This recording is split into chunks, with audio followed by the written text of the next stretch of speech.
of us are aware of the recent situation that has occurred on Roblox in the past week. I'm here today to talk about the recent allegations that have occurred related to the game Pressure, regarding the founder and former employee. On April 8, 2026, 1:37 p.m. Central Standard Time, an anonymous Twitter burner account posted a document claiming that the lead developer of Pressure, Zeal, had sexually assaulted a former friend and employee, no longer Null, or more often called Ren as short, at RDC 2025. She goes into great detail about how she was sexually assaulted, when, what led up to it, and what happened after. Shortly after, Ren would officially post the document herself on her YouTube channel. However, I'll be reviewing this document and many other sources more thoroughly. This video would be separated into multiple parts. I'll be reviewing Ren's original allegation document, Zeal's response video, and an inside source that was able to recover and share voice messages, Twitter DMs, and Discord messages that were omitted from the original document or were just not shared. I am an unaffiliated party from Ren and Zeal. I do not know either side personally. I have played Pressure in the past and have honestly enjoyed it. However, this will not affect my opinion. As I said, this video will be separated into multiple parts. I'll be reviewing each source separately, comparing them with each other, and forming a solid timeline of events that have progressed, and make a final conclusion at the end with how every piece of evidence helped me reach this conclusion. In order to keep this video as clean as possible and minimize the amount of editing I have to do, I've written a 20,000 word script to read before starting. I will also link all my links and sources in the description if you would like to view them yourselves. In this document, I will occasionally mention defendant and plaintiff. This is hypothetical. Plaintiff will be Zeal and defendant will be Ren. As she has publicly stated, she is not able to press charges due to her situation at the time, her living conditions, and the possible expensive cost. However, Zeal's family and legal team has gone silent at the time of me starting to write this document and is likely undergoing filing a complaint and a defamation lawsuit. Any miscommunications, any questions, or missed items I forgot, I will provide in the pinned comment. I also apologize if I cough at any time in the recording unmuted. I've had a long-term issue with mucus. I'll now get started. Part 1. What Zeal did to me at RDC 2025. This document is mainly written by Ren with support from her friends. I will target key points and minimize talking about the same points that were made early or will be made later in the document with more detail. Section. Her summary of the document, pages 2 to 3. Ren claimed she quit working on Pressure due to psychological abuse and being overworked during summer 2025, and that she was manipulated and framed. She was blocked by the Pressure development team and was told she was too unstable and a liability to be around. She claims on September 3rd and the night after, Zeal had sexually assaulted her twice. She additionally claims that she had woken up with marks on her neck, commonly known as hickeys. She claims he made fun of her attempt to come forward about it. She claims this is what caused her to attempt suicide on the night of the Roblox Awards. She then claims he reconnected with her later on for further sexting and manipulation before she eventually calmed her off for good. Section. Before you continue, page 7. Ren states that in the pages after, in this document, that she would sound like someone who wanted to be there, affectionate, willing, and even asking him on a date, and that she would go along with an arrangement where he would continue to get to sleep with her. Ren claims that Zeal had conditioned her by writing a pattern on her, being warm, then vanishing, and that every time he came back, she was more grateful. She says that what we are about to read is not consent, and is instead the result of her being conditioned over several months. Section. Diagnosed borderline personality disorder, page 8. Ren discloses that she is diagnosed with borderline personality disorder, or BPD for short. BPD typically affects or causes emotional imbalance, intense or rapidly changing emotions, unstable relationships, fear of abandonment, impulsive behaviors, and strong reactions to stress. She will present this later on as relevant to her emotional experiences during the timeline. Section. Attempt to exit the dynamic. Page 10. June 29, Ren sends a goodbye message to Zeal, referencing how she feels like a burden and was experiencing suicidal ideation in prior months. Section. Re-engagement, reconnection, and access control. Pages 11 to 16. On August 11, 2025, she claims they reconnected by Ren sending a photo of her nails and inviting him to her server. Ren says that he invited himself into her community server, despite her saying, "I sent a photo of my painted nails and invited him into my server." However, the phrase invite yourself or themselves in is common. She made first contact and had invited him into her server. She then provides screenshots of them reconnecting. However, the document does not include the earliest messages, as it appears they have already been talking for a while. She requests to join back the Pressure development team, and Zeal sends a server invite, before retracting it, claiming it is for work only. Ren then sends her personal server in which Zeal joins. Zeal then asks if she will be at RDC, and she confirms yes, as she has her visa booked and is already booked. Section. Coordinating proximity at RDC, page 17 to 18. Ren states Zeal asked her which day she will arrive at RDC. When she answers, he responds enthusiastically, "We arrive at the same time," and shares his hotel. She claims this coordination was deliberate, however Zeal has no way of knowing when she will arrive. She mentioned herself that she was already booked for RDC. It also appears that she had not shared details to him. RDC is a short 2 to 3 day event where many people arrive around the same time or day. She interprets this exchange as deliberate coordination, however there is no direct evidence presented in this section that coordination was pre-planned or deliberate. Sharing location details and hotel information is also common practice when coordinating meetups at public events, which could support alternative interpretations of this exchange. Zeal also had no idea when she would arrive, which is why he had asked her in the first place. However, the document indicates that Ren had initiated the request to meet up and asked where he was staying, to which he responded with his hotel information, Marriott. They then discussed their meetup plans. Section. Physical contact framing begins, pages 18 to 23. Ren claims that the language of physical contact at RDC is introduced here, and that it was not her language but his. She claims that over the following days it appears dozens of times in increasingly explicit forms. Ren provides a screenshot where Zeal says, "I'm gonna push you at RDC," in which she simply responds, "Wow." According to her, this is his first planned statement of physical contact. Ren then shares another screenshot in which Zeal says, "I'm gonna meet you and pick you up and throw you around." She interprets this as a second reference to planned physical contact, in which Ren responds, "You may do that. I like being picked up and thrown around. I am in fact a creature." She claims that this is playful online chat that cannot be used as consent to being grabbed later, which could be true depending on surrounding context. She also claimed that this was an explicit statement of planned physical contact, while also claiming it was playful online chat. Her use of the term explicit appears to refer to direct physical contact language rather than formal definitions of explicitness. Section, Soft Content Pattern, pages 24 to 26. Ren states that Zeal began sending soft content, including bunny images, memes, and videos, accompanied with captions such as, "Can we do this? Me too, Ren. You're so bunny. I'm squishing you. You're getting squished and carried." This is documented across multiple days, and she states that this similar soft content is also sent to other women in a circle. She also responds with soft content. Pages 26 to 27. Ren provides a screenshot of an exchange between them where Ren sends a message referencing strangling in a humorous tone, followed by Zeal responding with, "You're a dumb rat, I'm gonna squish you at RDC." Ren interprets this as a third explicit statement of planned physical contact. However, the surrounding context of this exchange mainly supports an interpretation of mutual playful banter rather than literal planning. Page 28. Zeal sends an image of two cats licking heads in a stack, and the captions, "You're getting squished and carried," in which Ren again responds with, "Wow." She interprets this as a fourth instance of explicit planned physical contact language. Page 30. Text on page 29. They're out of order, but Zeal says, "I'm going to pick you up and kick you around," as if Ren enthusiastically says, "Okay." Ren notes that enthusiasm expressed in a hypothetical or online context does not constitute consent to physical contact in person. This interpretation reflects her broader argument about the distinction between online interaction and real-world boundaries. Page 34. Zeal additionally sends a video of two bunnies cuddling, with the caption, "Wanna do this?" in which Ren again responds, "Yeah." Page 36. Zeal sends a video of one bunny sitting on top of another, captioned, "Wanna do this?" in which Ren again responds, "Yeah." It is important to note that the caption from the screenshot was not written by Ren.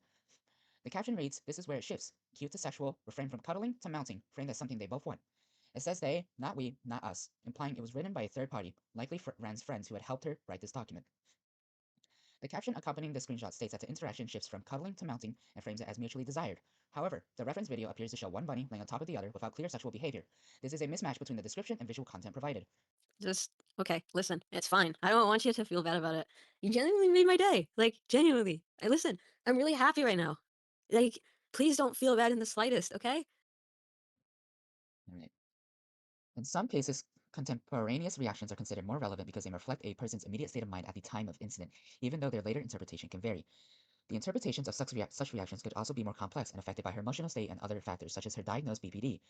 This message suggests that she did not perceive harm in the moment, or she intentionally communicated the opposite. While this may not be considered withholding evidence, which usually implies a legal duty to disclose or deliberate failure to provide relevant material when requested, this could be considered selective omission, as she was fully aware of not including this in her original document. Defense may reinterpret this message as her reassuring the other person or delayed processing. This omitted voice message does not automatically invalidate her sexual assault claim. However, it introduces a strong conflict, her narrative of boundaries being crossed, a lack of consent, discomfort, and her immediate words of reassurance and positivity. Combining both the omitted voice message and her other messages, the plaintiff may argue she reassured him, escalated intimacy, and later reframed both in her original accusation document. This hits two areas at once: her state of mind at the time of incident and her credibility over time after the alleged assault happened, up to the original document being released 6 months later. Together, these two pieces can introduce a reasonable doubt or force a jury to think very carefully about which version should be trusted and question why it was left out in the original document in the first place. Section, Fawning, pages 75 to 79. Ren describes what fawning is in this section, and in the following pages, she describes instances where she was being kind, comforting, and apologetic towards someone she alleges had just assaulted her. Fawning is a trauma response often characterized by people-pleasing or a submissive behavior to prevent current or future harm. This is often an unconscious survival mechanism designed to avoid conflict or danger. However, some of the behavior she identifies as fawning may be open to interpretations, particularly when evaluated with full context. Page 75, she states that this pattern had been occurring for months, and describes a dynamic in which she felt compelled to regain his attention when he became distant, and by September 3rd, the response felt automatic. Her first direct example that she provides for fawning is a screenshot where she said, "You did really good. You did really well. I'm just exaggerating for the bit. Genuinely, your mouth kinda tasted really good." Zia responds, "Don't say that." And Ren responds, "I'm kinda just like, I'm sorry. I'm just sitting there, and it's still there. Okay, I'm sorry." While she may argue that this is fawning, she provides no prior screenshots before this conversation. If somebody were to say something or do something completely unprompted, it could be claimed as fawning, but it will be more challenging to determine whether or not they are reactive or if they were initiated independently. Fawning is typically a defense mechanism. If you send private information where they did not ask or pressure you for them, it could be more difficult to prove this as fawning, because then it brings up the question, what threat or pressure were you possibly responding to? For a fawning argument, there typically has to be a clear dynamic of fear, pressure, or dependency. However, without additional context, it is difficult to determine which interpretation is more accurate. She then provides additional screenshots of similar behavior in which she characterizes them as fawning. Page 79, Ren provides a screenshot of Zeal saying, "I was happy, just tired as F.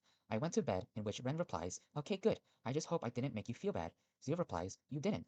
Ren claims that this is the line that dismantles any claim that the night before was what he wanted, and that you do not propose to try again after something that went well, but instead when something doesn't go as planned. Both Ren and Zeal are cited as indicating that this is both their very first sexual experience, based on statements from both of them. Provided statement from both Ren. Most first times go like this. Also, don't feel ashamed, you're good. From page 78. And Zeal's video later on that will go after. I'm sorry I'm not good at sex, and if I hurt you. I also forgot to put a line. He said something like, fuck, what was it?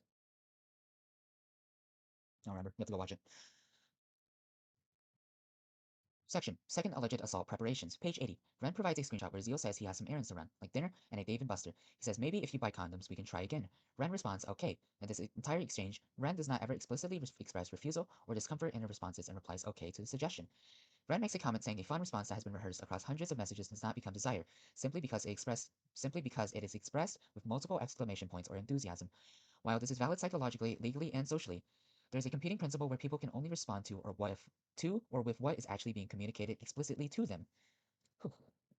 Page 83. Ren offers Zeal a 24/7 unrestricted access keycard to her room and claims she is making herself as available and easy to reach as possible. Zeal initially declines access to this keycard first, when she requests him to come over and pick it up, due to him having to go have breakfast with his mother. She says that she is not allowed to meet her, and she does not ask why. She claims she had already learned not to push past a boundary he has not set, because his boundaries are enforced and hers are not. Page 85 to 90, Ren provides a screenshot and says that he needs to get lube as well. She also claims that he deleted the message about the condoms. She claims that she spent part of her day figuring out what would make it hurt less, and that the lube message was to protect herself from a pain she already knew was coming.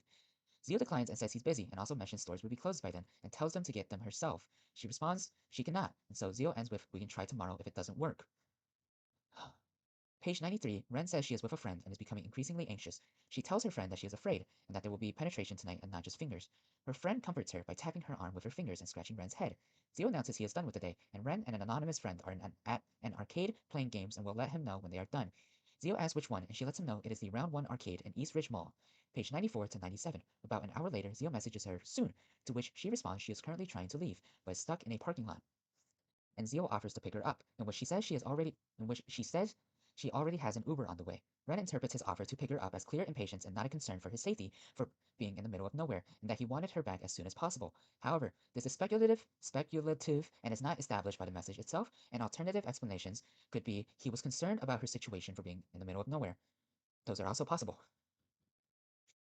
Section, second alleged assault, page 100. Ren was currently in the Uber messaging Zeal about how she'll be there in around 15 minutes. Zeal responds, it's okay, I'm just excited, in which she points out how his way of texting is very dry and didn't know if she was being a burden. Zeal responds, it's okay, I'll stay hard for you, smirks. She responds, brah, Zeal, can we take it slow, please? Please don't rush, please. I want to talk to you before we do anything. Zeal responds with, yeah, don't sweat, yee.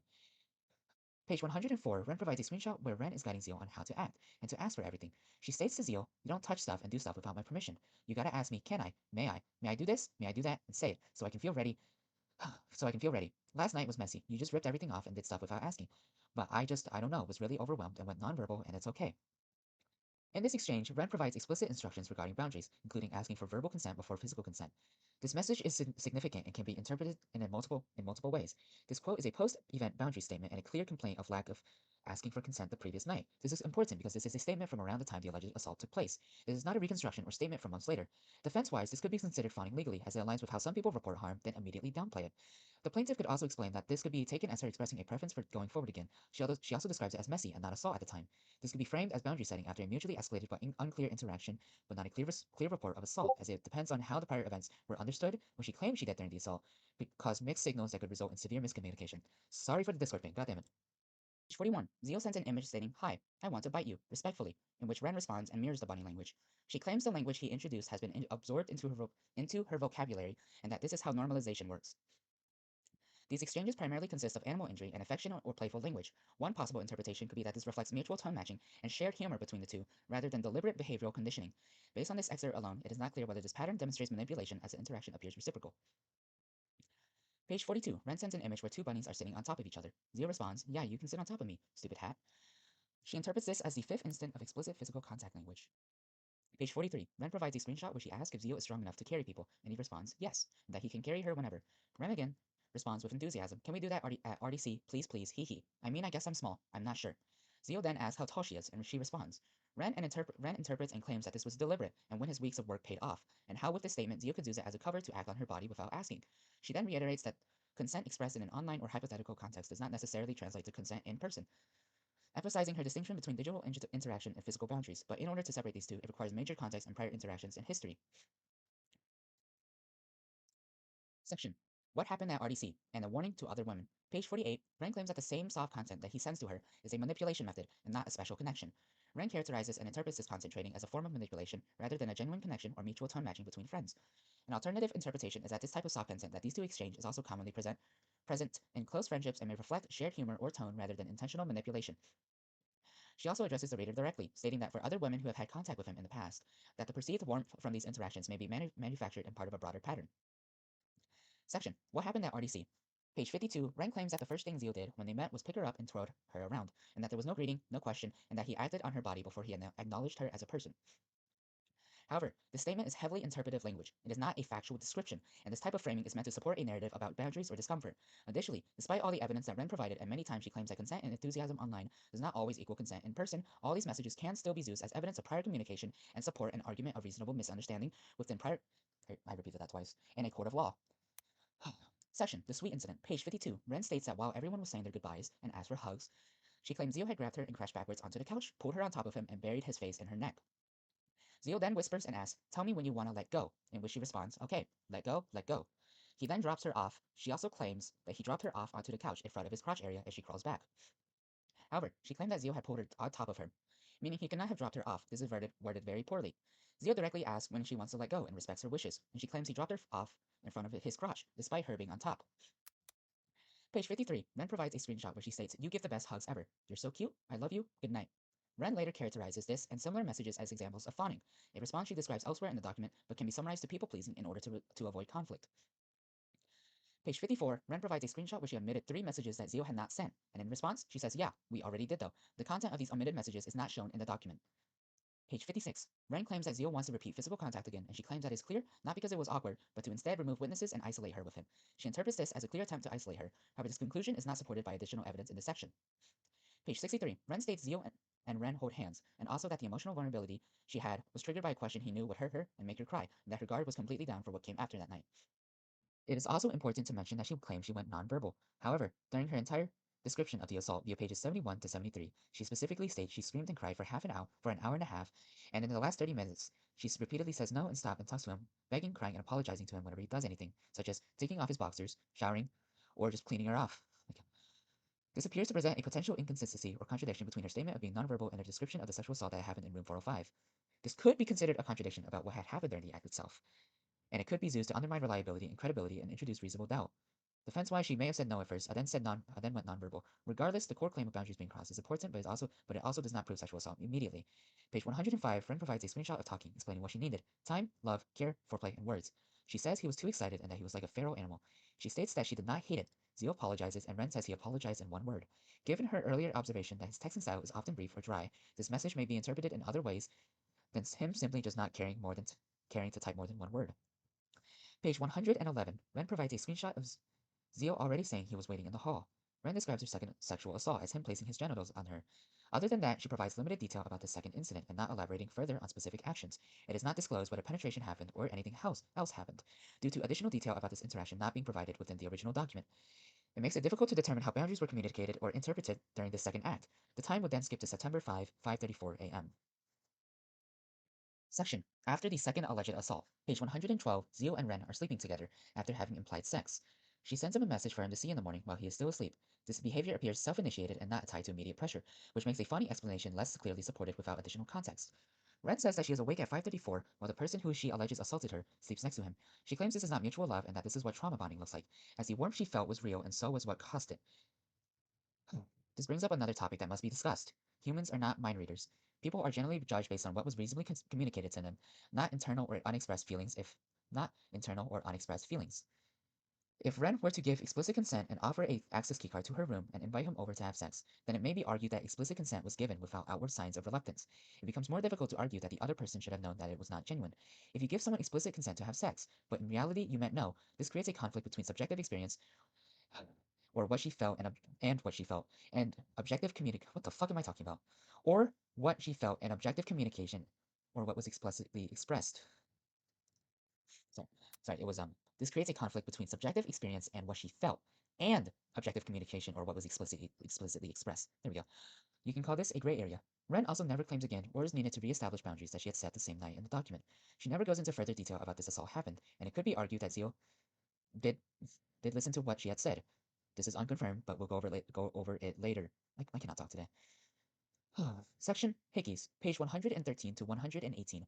Ren claims she had woken up and discovered marks on her neck that she had not noticed the night before. She claims this caused her distress, and she told him that she had never wanted this and asked what he had done. She claims he had laughed and said, Roblox devs get no puss. They don't know what that is. She also provides images of her hickeys. She has one. She has two, one on her upper left side of the neck and one on the right middle side. This point will be revisited alongside additional context later in part 3.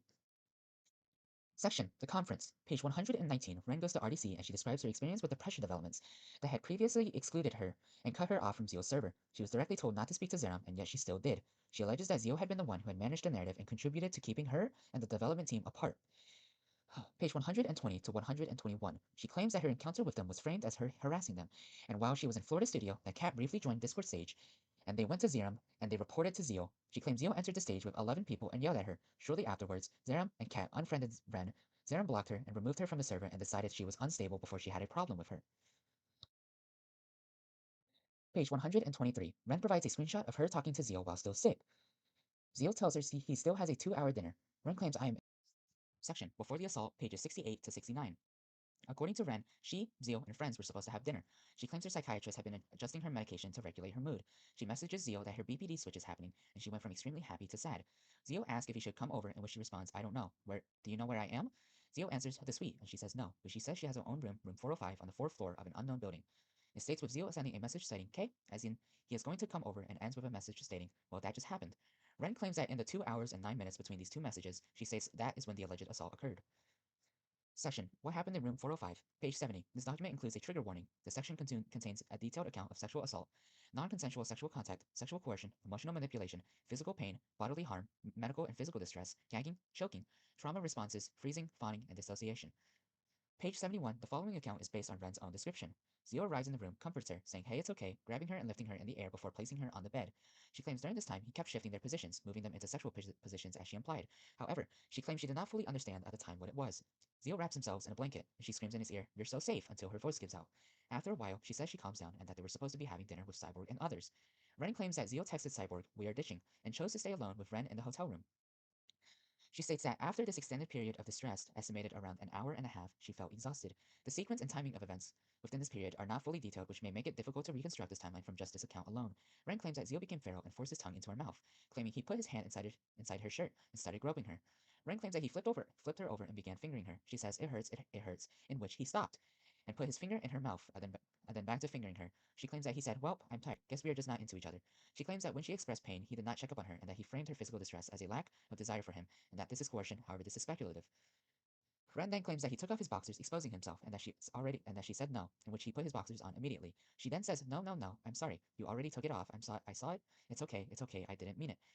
In which he then took them off again. She asked if he wants to touch it, and he reassured it was fine. Ren states that he did not like it and asked her to try it with her mouth. She claims the rest is a blur and that after they finished, Zeal attempted to clean himself off and her off. She interprets his subsequent behavior described as shaking and cleaning as an indication that he was aware something was wrong. She claims that his hand was shaking the whole time. She claims when Zeal eventually redresses and calms down, and reports that he said, well, can't wait for the Google Docs in 5 years, before he left in a hurry. Section, the immediate aftermath, page 74. Ren claims the following screenshot contains a statement she made that was not true. She states that she is disclosing this voluntarily and explaining that accuracy is more important to her than presenting a consistent or favorable narrative. I'm gonna turn my mic up a little bit. After Zeal sends her a message saying, well, that just happened, she responds with, lol, don't worry, I won't tell anyone. You are so effing lovely. I mean it? You wanna know? I fantasized about you multiple times before. I guess it's just not the right moment. Like it worked multiple times when I did it alone and thought about you.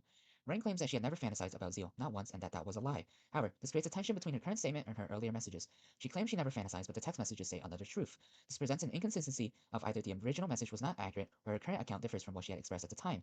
This inconsistency may raise questions about her reliability and credibility, particularly when comparing I know what that word means, but I can't even fucking spell it. Or say it. Contemporaneous statements with later regulations. This represents an inconsistencies in statements, a possible unreliable narration of events, and a possible revision after the fact to fit a certain narrative. The admission that this was a lie already raises serious credibility questions. In many sexual assault cases, there is no forensic evidence, no witnesses, and largely one person's account versus another. Courts are used to this, and cases do not fail just because there is no physical evidence provided in the defendant or plaintiff's opening, such as the description here. In legal context, fact finders often evaluate whether claims are supported by consistent testimony, corroborating evidence, and the overall credibility of both parties. Mainly their concern is, has the defendant or plaintiff proven their case beyond reasonable doubt? Some things they may look out for are the following: consistency of each person's account over time, presence and significance of contradictions, and are they minor or major? Messages, timelines, behavior before and after the incident. Witnesses' testimony, if they are available. Does the account align with surrounding circumstances? How does a person present themselves in testimony? Is there any reason that the defendant or plaintiff may fabricate or distort evidence? This includes anger, regret, revenge, reputational concerns, etc. This is obviously not the only thing they look out for, but it's still some of them. They will also look for prior communication such as flirtatious messages, jokes, and voice messages. These could be provided and used to show the context of the relationship at the time of incident. They could support or challenge credibility and suggest reasonable interpretation of intent or consent. Credibility is a major point when it comes to cases like these. Courts will distinguish these points into minor or major inconsistencies or contradictions, which may significantly affect both parties' credibility, particularly if inconsistencies are viewed as frequent and or significant. Additionally, she says she had sent a 17-second voice message, but she did not include it in her original document. However, the voice recording has circulated from external sources that were able to recover and share this voice message publicly. I will now provide this voice message as she did not. We will also go over this voice message along with other evidence that was provided by the same external source later. I am ill, alone in my room, and my concern is for dinner. This holds true across all of the entire record. My attention is oriented towards Zeal's comfort, even when I am the one who needs care. These excerpts are repeatedly used and appear intended to establish a pattern of people-pleasing behavior. However, the connection between these everyday interactions and the more serious claims being made is largely interpretive, and the examples themselves can be read in multiple different ways. Apologies. Section, September 5, page 133. Ren says that Zeal tells her the good thing that she has relies on him, and someone that won't be there. She thanks him for giving her hope. Zeal states, that's just how it is. Like if you want to do things that feel good, that's just being human. I want to go home and work on my good PC, for example. Doesn't make me selfish. You want kisses and cuddled and maybe more. Doesn't make you selfish. I don't know what to recommend that isn't me though. Cause yeah, I know guys in your country suck ass. I don't know what to do about that. This is kind of why I was afraid. Cause you got a good thing, but that relies on me. Someone who isn't going to be there. This message reflects a mix of emotional validation and explicit limitation. While Ren interprets this as part of a pattern of intermittent reinforcement and how he keeps going cold and warm, the text itself can also be read as Zeal acknowledging her desires while clearly stating he cannot fulfill them long term. The perceived withdrawal may therefore reflect boundary setting rather than deliberate emotional manipulation. Page 134, Ren still perceives his messages as giving her enough warmth, then withdrawing. However, this is again speculative, as it could be read as Zeal willingly acknowledging her desires and mentioning that he cannot fulfill them long term, due to living in a different country. Page 135. Ren then says to Zeal, I feel safe with you now. I don't think I'll ever feel scared of you again. You're a genuinely gentle, kind-hearted soul, and you deserve the world. I love you, Zeal, okay? I wish you the best, genuinely. I wish you all the happiness and laughs and success and everything you wish and strive for and will support you. I won't distance from you ever again. We wouldn't have connected this way, the way we did this fucking close if we didn't love each other and care this deeply, and I appreciate it so much. I know I have someone in my life that's really awesome now. Hee hee. I tell him I feel safe with him. I tell him I love him. I tell him I will not distance myself from him ever again. I thank him for giving me hope. I call him a genuinely gentle, kind-hearted soul. She states that this is trauma bonding and calls it Stockholm Syndrome, in which a person who has been harmed by someone they depended on for safety, affection, and validation experiences attachment to the person that had harmed them. However, there's a contrast here. Externally, she expresses love, safety, and promising continued affection towards him. Internally, she claims she feels unsafe and harmed. These statements are very explicit. I feel safe, I love you, I won't ever distance myself again. These are clear affirmative and reinforcing signals externally. This makes later interpretation much harder to reconcile without strong supporting context. Excuse me? Dude, my mucus like sucks ass. Anyways, she also uses terms like trauma bonding and Stockholm syndrome. These are interpretive frameworks and not supporting evidence and do not on their own establish if harm occurred or if consent was absent. While her argument is possible and people can form strong attachments after harmful or confusing experiences, this argument also relies on retrospective interpretation rather than evidence contained within the statements themselves, which on their face communicate trust and emotional closeness.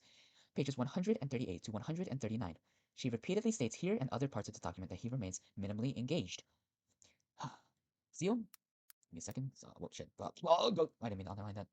Zeal maintains this attitude throughout all screenshots provided within the document. However, Ren had previously mentioned that his texting style was generally dry. Pages 141 to 143. Ren sends him a photo of her neck, writing, "You forgot you left those?" Zeal responds, "Oops, no." Ren claims this as flippancy and denial, and she yet again mentions his dry responses. Quote from her, his entire response is 2 words across 2 messages. "There's no concern for whether I am okay. This is still speculative," and she repeats this dozens of times throughout the document. Dry responses do not always prove lack of concern or empathy. Additional context for these exchanges are not included here, but we will go over them later in part 3. Pages 145. Ren says Zeal knows that she has BPD, and that her fear of abandonment can become consuming. She alleges he engineered a situation that he knew would trigger her, and that he knew exactly which lever to pull and pulled it. Ren claims she made threats and that she did not mean what she meant. She says she is physically small, and that the threats were empty, and that he knew that they were empty. However, being physically small does not excuse making the threats that she has made. The nature and context of these statements are not fully detailed in this document. However, they are provided from the third source, and we will go over them in part 3. Section Suicide, pages 145 to 146. She says she is trying to hold herself together, and a Roblox staff member walked up to her and asked what the matter was. She claims that she wanted to punch someone because he had ruined something she loved. The Roblox employee tells her to go take a walk and clear her head. Ren thanked her and started walking back to her hotel. Ren claims that somewhere on the walk, something in her let go, and that she made a decision to end her life. Page 146. She disappeared into the city and climbed at least 3 buildings looking for a way to the top. She says every emergency exit was closed, and their stairwells ended at closed doors. There were suicide prevention measures everywhere. She claims while she was looking for a place to die, the police were called on her. She claims that while she has no definitive proof nor accounts from any witnesses, she claims that it would not be far-fetched for her to conclude that it was Zeal, Zeram, Cat, or Cyborg that called the police on her. This is speculation of whether or not the police was called by the individual she named. As she notes, she has no direct evidence or witness confirmation. She says she may have been reported as a threat, but she claims that she was not a threat. She states that she was a 22-year-old girl in formal attire with no shoes. However, the police do not know this and must assume all reported threats as threats. She was not stating that she would kill herself. She claims that Zeal had told her that her friend X would not come, and that X was actually at a business meeting and left everything to run and find Ren. Pages 146 to 149. While Ren is walking on the street, she meets a man and a dog named Binary. The man asked if she was okay, in which they had a short conversation where she told him how bad of a person she was, that she betrayed someone she loved, and how she wished death on herself. The man asks, "You're hurting, but you would hurt him the worst if you were gone. Do you really want to hurt him more?" She responds no, and that she loves him, and she does not want to make it worse for him. The man tells her that what she did sounded like a misunderstanding that had gotten out of proportion, and she should talk to her friend. He then said he trusted her, and handed her his dog's leash. Page 149 to 157. She states her friend X had ran all the way to her and comforted her. X said, "Ren, you can never make me uncomfortable. It was Zeal, what he did to you. I didn't know how to help you or tell you what was going on, and it's all new to me." Ren then texted back to Zeal, claiming to apologize and stating the same reporting back to Zeal cycle still continued. She speaks about the lively street and how X comforted her during the time that they were together, taking her back to her room and tucking her in. Ren states, "No one else came for me that night," and then later on they framed me as attention-seeking and performative. Section After RDC, Reconnection, page 160. Page 160, Ren claims 8 days after her suicide attempt and 5 days after RDC ended, Zeal was the one who had reached out first. He says, "I really wish you hadn't done all that because I do miss you. You were very soft," and when she responds, "I effing miss you. I miss you so much. You don't even begin to understand the guilt I feel." Zeal says, "I'm not leaving. I'm just sad and disappointed." I did miss a line here. Let me go over that. He says, "I really wish you hadn't done all that because I do miss you. You were very soft." In which she responds, "I effing miss you so much. You don't even begin to understand the guilt I feel." Zeal says, "I'm not leaving. I'm just sad and disappointed." Ren says that Zeal had lied to her and her friends and that he was at the Innovation Awards while she was on the sidewalk trying to die. And she states here that she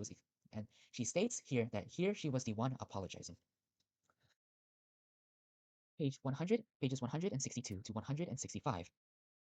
Ren expresses frustration to Zeal about how her best friend was making fun of her attempted suicide and called her a psychopath. Zeal responds with a picture of a bunny and reassurance. Zeal states that her friend could be coping in an awful way and that no one wants to cut her off, but they do it because they cannot trust her. Zeal states, "I'm taking a huge gamble and betting that has changed from this and will keep..." I think I'm missing something here. "I'm taking a huge gamble and betting that..." Excuse me for just 1 second.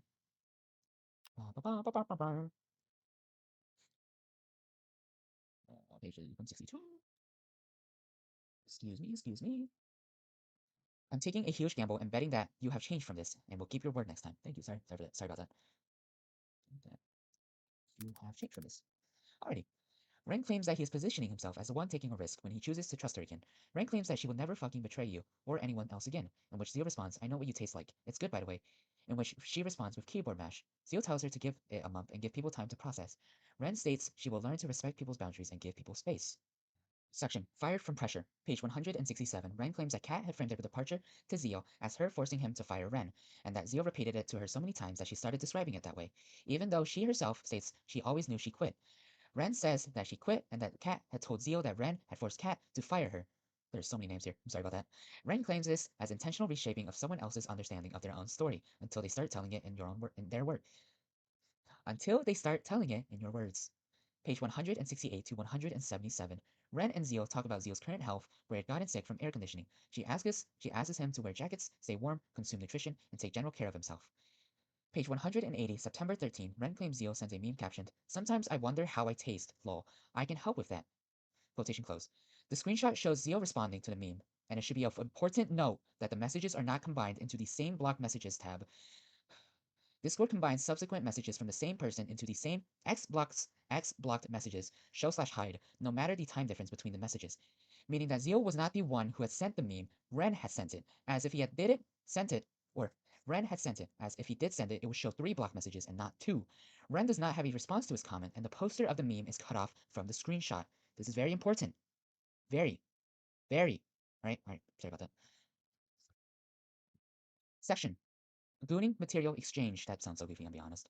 Page 181 to 184. I think I've put the right thing. No, let me fix that.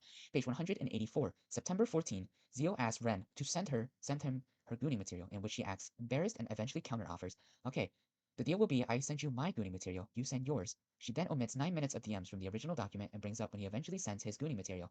She claims, unprompted, he shared a direct link to pornographic content and described it as stuff like this, I guess, very vanilla. She interpreted that he wanted to see what he masturbates to, and that she had never asked, despite her asking minutes earlier from him, to send her his gooning material in exchange for hers. She only provides a screenshot of him sending his gooning material, and she does not provide her own, despite the offer she had made being, okay, the deal will be I send you my gooning material, you send yours. Ren additionally makes a separate unprompted comment about how she thought naked bodies were disgusting until she saw his, and claimed, fuck, wait, mine changed. This is difficult to prove as fawning, as fawning often requires fear, pressure, or long-term conditioning. However, Zeal had never conditioned her to send messages about his body in the past 183 documented pages. A unprompted response unrelated to the conversation at hand is difficult to defend with a fawning argument. Zeal then states, for your information, I'm not going to send nudes. I don't feel comfy with those being online anywhere. Ren claims and addresses the viewer directly with, quote, I want you to sit with that for a moment. She claims that he understood what could happen if his nudes were online, and he understood the risk of exposure, the danger of something being intimate being out of your control, and that he articulated it clearly and protected himself. She claims that this same awareness, the same instinct for self-protection did not extend to her in the hotel room, and that his comfort mattered and hers never came up. These two are not correlated. When he says, I'm not going to send nudes, I don't feel comfy with those being online, he directly creates a boundary and understands the risk of images being shared. This is straightforward. However, she infers from his quote and builds a chain of reasoning in which he understands risk and vulnerability, therefore he should understand intimacies and boundaries, therefore he should have applied that awareness to her comfort and physical consent, and since he didn't show, it shows his comfort mattered, mine didn't. Ren is equating the digital boundary of sending nudes and in-person physical consent. These could be related, however the full leap she essentially makes is he protected himself in one domain and therefore knowingly ignored me in another. People can still be cautious about digital exposure while still misreading or mishandling in-person dynamics. This interpretation also assumes awareness as intent. Her argument, he understood risk, so failing to apply it to me must mean he didn't care, but another argument could be he understood his boundary clearly but did not recognize or correctly interpret hers. This passage from her is not a proper analysis, but is instead rhetorical framing and interpretation. It is specifically designed to highlight contrast, bridging two independent situations and contexts and treating them as directly comparable. Section, Private Twitter Accounts, page 187. Ryan claims that they ended up on each other's Twitter accounts and that she was being very vulnerable with him. She was trusting him with something very private and shared a link to her secret Twitter, and Zeal sent a follow request, and they became mutuals on their private accounts. Page 188, Ren directly states this is where most of the sexting happens, on a platform she gave him access to because she trusted him. She, however, directly states that she will not document what was clearly exchanged on Twitter, as it was sexting and mutual at the time, and it was also private. However, she has clearly stated that she was conditioned, and many of the things that seemed mutual at the time were not with her consent. So why was this mutual? We can also review these sexting messages later on, as we have access to them. She also states that she does not have much of it saved, implying that she had part of it saved, but did not share it within the document. Page 189, Ren claims that Zeal had gotten her private Twitter account suspended. Ren claims that when things between them became something other than what he had wanted, he had gotten her account suspended. She is claiming her account was suspended and that it was a secret account that she shared with him. Therefore, he must have reported it or caused it to be reported. She then shows how he operates, escalating and then cutting her off. The core issue with this is, my account was clean, it got suspended, therefore he did it. This is a causation claim with no direct evidence and missing pieces, and with no proof he reported it, no admission, no platform confirmation, and no link between him and the suspension. This argument relies entirely on inference based on timing and suspicion of him following her and then her getting suspended. This is a weak claim because even though people may believe their accounts are fine, platforms may suspend for many reasons: automated systems, flag content, or association with flag content. This passage is used by Ren to describe his character. She starts with a direct statement of account suspension, attaches it to a real person, and then uses it to define their character and pattern of behavior.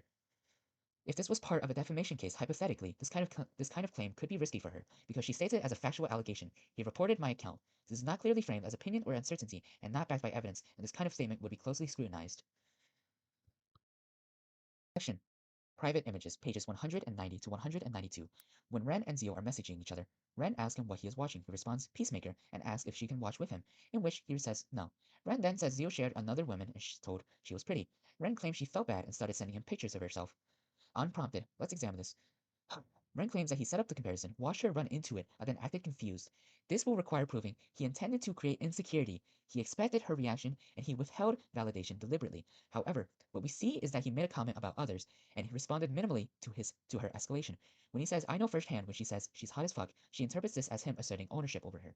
What we can't establish as real is that she did start comparing herself, and she did try to prove she was better. What is not established is whether or not he had intended to create this competition. She shifts from I reacted this way to he caused me to react this way. Her claim that he got both and that he set it up is still the weakest part of this passage. In order to support this kind of theory, she'll need repeated prior consistent setups from him with similar outcomes from him. Evidence he encouraged comparison, rewarded it, and or steered it intentionally. Here we only see one escalation that was made by her and one minimal response made by him. This interaction does show a pattern where Ren seeks validation and escalates her efforts after being compared to others. However, the conclusion that Zeal intentionally created this dynamic by setting up comparison and anticipating her reaction and anticipating her sending images is not directly supported by the evidence provided by the document. The messages demonstrate an imbalance in emotional engagement, but attributing deliberate manipulation requires inferring intent beyond what is explicitly shown. Sorry if I'm like saying bullshit. Section. Zeal's autism, page 192 to 194. Ren describes herself trying to understand his autism by reading books, bringing it to her therapy, wanting to make it make sense, and apologizing and calling herself a loser. This supports a strong point and that she was over-investing in understanding him, even to her own detriment. This part is consistent and matches earlier patterns she's shown, seeking validation, over-explaining, and self-blame. From the messages she's shown, Zeal shows low engagement, a lack of interest in explaining himself, and a lack of interest in explaining himself. I forgot and doesn't flow. It could also show discomfort, indifference, or just a casual personality style. The messages provided do not show hostility or manipulation. However, she interpreted his lack of engagement as he was not interested in being understood, not offering her anything, and that she was doing all the labor to understand him. This is partly fair. However, where her reasoning overreaches is that when she claims that he is not interested in being understood, other possibilities could include that he does not understand that he does not understand himself well. I'm so sorry. He did not want to engage in this type of conversation, or he was uncomfortable or bad at articulating and discussing his autism in depth. His responses indicate low engagement with her, but they do not on their own establish intent, indifference, or a broader pattern of behavior. This excerpt is strong as a reflection of Ren's internal state, as oh my god, but falls weak as an assessment of Zeal's characters or motives. Section. More conditioning and confrontation. Pages 202 to 208. Page 202 sends a message. Page 202, Zeal sends a message, kisses my Ren, in which Ren responds, kisses my Zeal. Zeal states, wait, we did that. What the fuck did I just say? Zeal states, wait, we did that. And Ren states, we did, and I would do it again. And Zeal ends with, same. Page 203, Ren suggests that they should go on a date someday. She suggests a form of travel, and Zeal responds that it was expensive. These two screenshots provide mutual interaction with little to no ambiguity. At minimum, this supports a ongoing emotional and or romantic engagement and positive framing of prior interaction. There is no visible fear, reluctance, or resistance. When she states that they should go on a date, this is a forward suggestion from her and a logistical response from him. This shows initiation from her side and mutual tone shared between the two. While this behavior can be reinterpreted through frameworks such as trauma bonding or Stockholm syndrome, these explanations rely on retrospective analysis, and as the communication reflects active participation and positive reinforcement from both sides. Page 203. Ren then claims that the following statement is a single conversation that lasted 9 hours and was the longest exchange between them since the alleged assault. Excuse me. She claims that the reader will see her name what he did to her, confront him, and then walk every word of it back. Page 205 to 208, Ren describes the conversation they had, starting with her saying she would spend anything to see him again. She says, :3, Zeal putting his dumb fucking tongue down my throat when I don't expect it again. Lol. She claims this as not joy, but instead when someone references something that hurt you as though it was just a thing that happened. She claims that him saying sorry is not a real apology, but a gesture in the shape of one. She jokes if he has forgotten her real name and he apologizes. She states he sexually assaulted her on September 3rd, and before that, he has spent months emotionally manipulating her, cycling, collecting physical measurements, and planning what he would do to her body at RDC. I miswrote this a little bit. She does not say this directly to him, she states it in the document. So, I just wanted to get that right. You can view this on, let me check the page.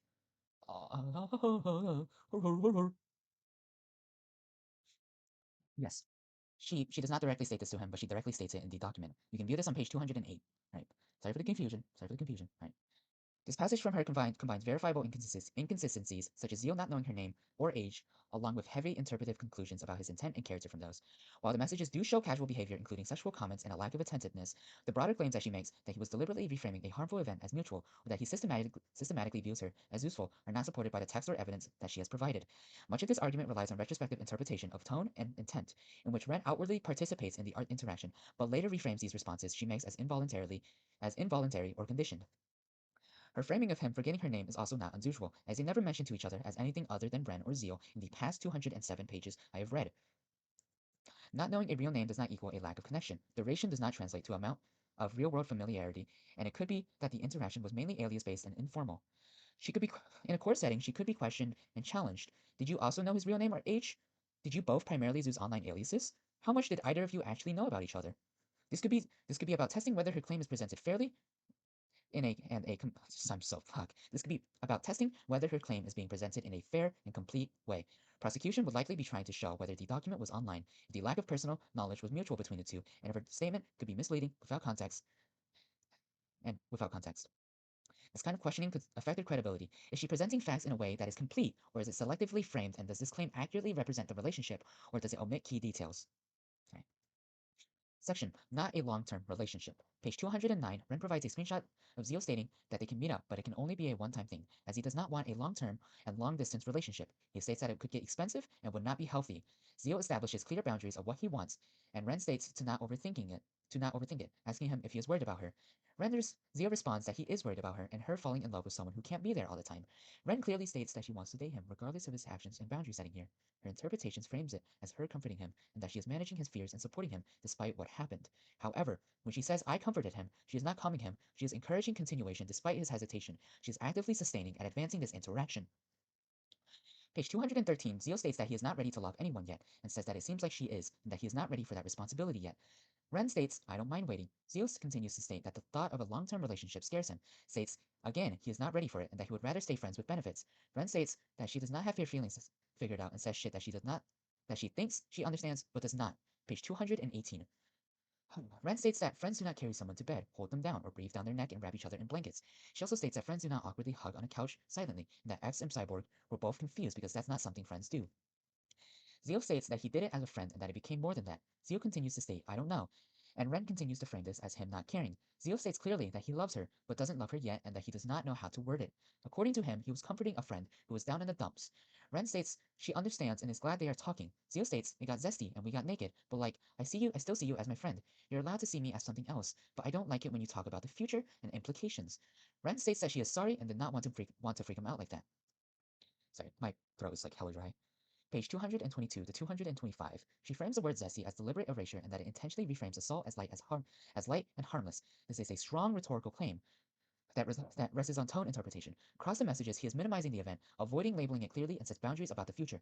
He does not want implications and does not want escalation to a long-term relationship. He clearly states, I don't know, multiple times, and you're thinking too far ahead. This suggests uncertainty and avoidance, and not calculated manipulation. Zeal's description of the encounter as zesty reflects a casual and minimizing tone. However, Ren's interpretation constitutes that the specific wording is a deliberate act of erasure. This full exchange clearly demonstrates a mismatch in how each party understood the event. Section, the song, page 226 to 229. Zeal states that he is getting a lot of mixed signals due to her sending a song, and that he first interpreted it as a gift. The core factual point from these pages is that he was given a song made by her. He did not take the song without asking. He asked for her consent to use it. She explicitly agreed multiple times. Her statement that he took my song is a big issue here. From the messages here, we can clearly see he asked, and she said yes, and she reframed this as he took it. This requires assuming that he knew her consent was invalid or not freely given. She also states at the end of this conversation, he says, hugs my Ren, and that she states that warmth is always after, and that it's always after for him. There's no clear evidence that warmth was there is no clear evidence that warmth was strategically delayed or conditional. The sequence is here is that he received something he appreciated and he responded positively. She states that the conversation had ended in his favor. However, this is subjective framing and not objective. This phrasing only reflects her internal interpretation of the interaction several months later. Alright. Section Morningwood, pages 231 to 232. Zeal wakes up and asks, am I still allowed to think of you when doing it, by the way? Just woke up and got Morningwood, in which Ren clearly states, sure. Zeal asks if he should inform her. In return, she says, yeah, would be good to know. She states that her yes and her sure here were not consent, that she was not enthusiastic, and that she was instead exhausted. Externally, what he sees is himself making a clear question, receiving a clear yes, and being reinforced with words such as, I do not mind, I am single. Internally, however, she claims she did not actually want it, and that she lacked the energy to say so. The analytical gap appears here, and for her conclusion to hold as a claim about him, you would need evidence that he knew or should have known that she was exhausted, unwilling, and unable to refuse. But from the messages that were provided, he asked explicitly for her consent, received clear permission, and did not push after hesitation. The leap here is that because I felt unable to say no, he took something from me. The second step requires evidence of his awareness about her being exhausted. Her internal experience of the sure being low energy or disengaged is plausible. However, plausibility does not equal external evidence, and that these messages themselves communicate affirmative, unambiguous consent. Any claim beyond that relies on retrospective interpretation and not observable behavior, directly shown in these screenshots. Section Cat and the Development Team, page 233 to 244. Ren claims that she will learn how the pressure development team saw her. Somebody named Cat had blocked her and steered her away, and she claims that Cat gave everyone the language to agree on. Zeal clearly states a quote from Cat themselves. Also, just sort of considering how we forced you to find it a few months ago, but maybe I have a biased viewpoint, but it just rubs me the wrong way. Also with how you weren't approached first as a game's owner, if that makes sense. Ren states that she asked why Cat had control over everything, but Zeal states that he brought her idea to bring her back to multiple members of the team, but Cat had just worded it best. Ren claims that she asked why Cat now has control over everything. However, the evidence here shows that Zeal had consulted multiple team members and expressed a viewpoint and that Cat had no decision-making authority over anything. The claim that Cat gave everyone the language to agree on who I was, appears to overstate Cat's role within the development team, shifting from expressing a shared sentiment between the team to being the origin of it. Throughout the next few pages, Ren continues to talk to Zeal about how she wants to reconnect with him. Zeal continues to state that she had painted herself as a villain, and that's simply what this team had experienced and remembered from her. He states that he does not want to talk about it anymore, and that he needs a break. Section Twitter response, page 245 to 247. Ren claims she had asked questions about him on Twitter, such as if he still thought about her. It is important to note that these questions answered were posted by Ren herself and directly mentioned him, which indicates this line of interaction being established by her. While Zeal's decision to engage with these questions after stating discomfort with online flirting could reflect inconsistency, it is more accurately characterized as a failure to disengage from an existing dynamic rather than him initiating a new one. Her framing implies deliberate contradiction or manipulation, while the full context suggests engagement and inconsistent behavior within a shared dynamic, where one person has established boundaries and the other has not. I was also not able to find what these like the screenshots were or like what she had asked. I tried using like the Wayback Machine and stuff, and I searched up her username that she provided in her own document. It was something like sweet or something. Let me find it. It is at littlesad39506. That is her private Twitter account that was terminated.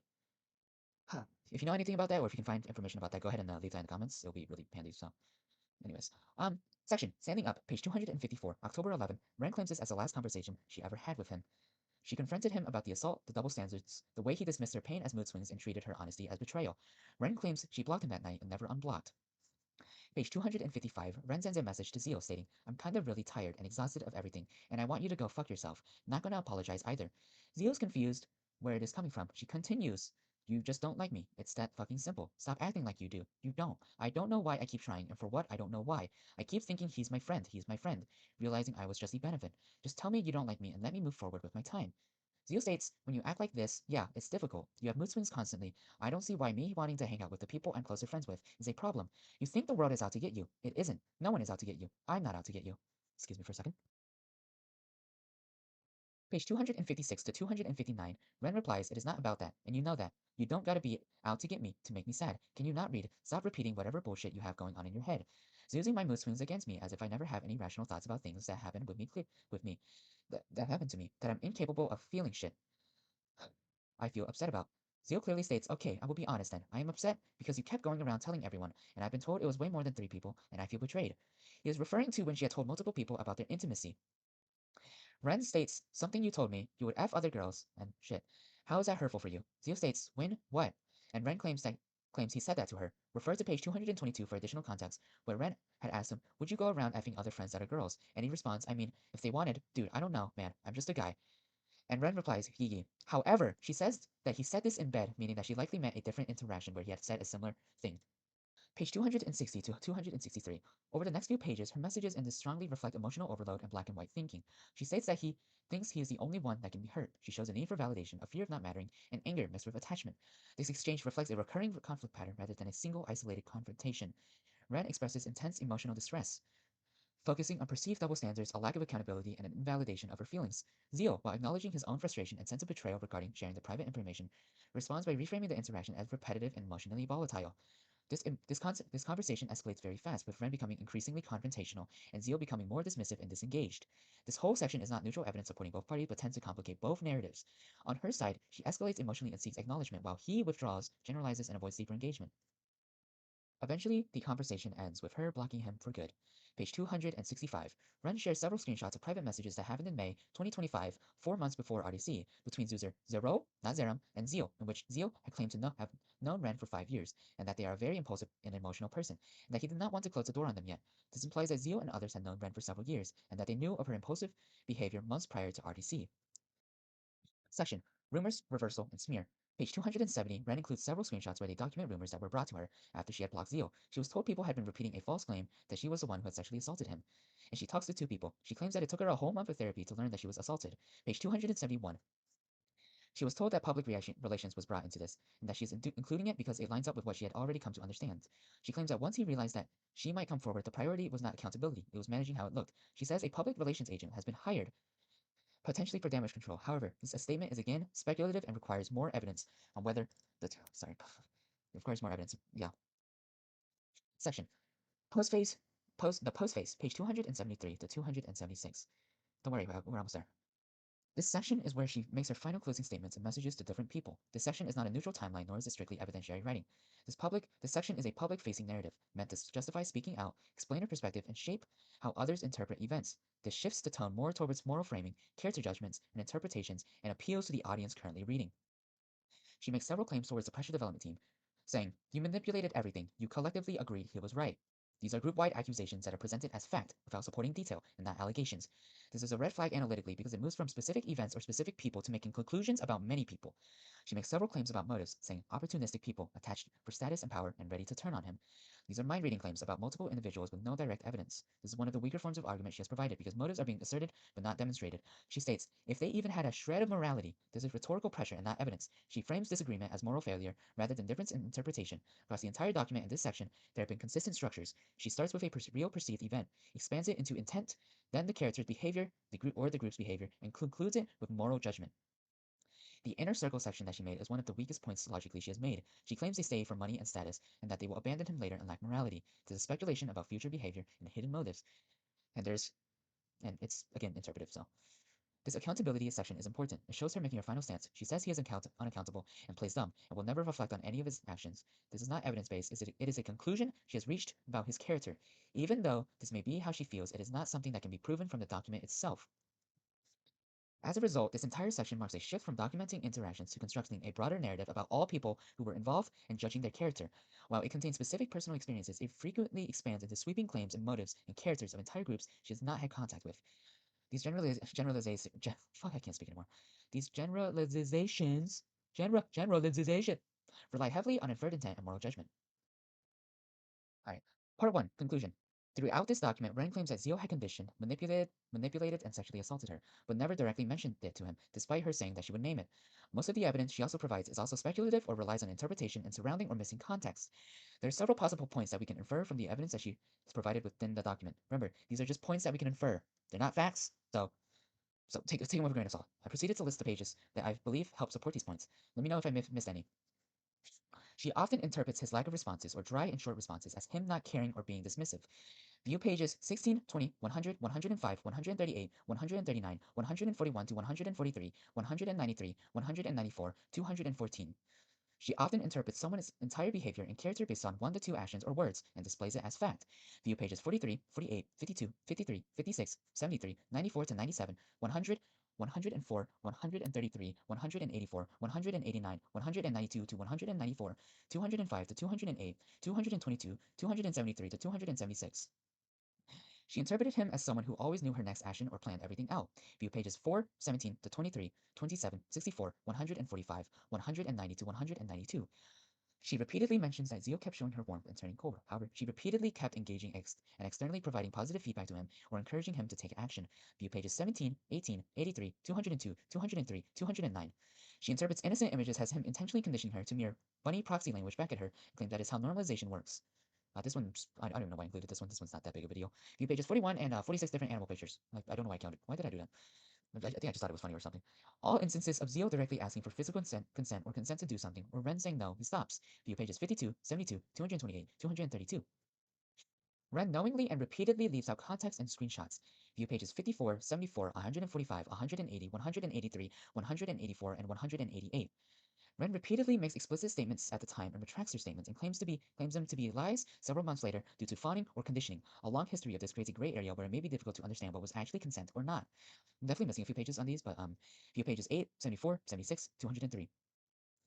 Zeal repeatedly establishes boundaries that he does not want a long-term relationship, despite him still caring and loving her. However, Ren often pushed these boundaries, inviting him out on a date and talking about cross-country travel and marriage.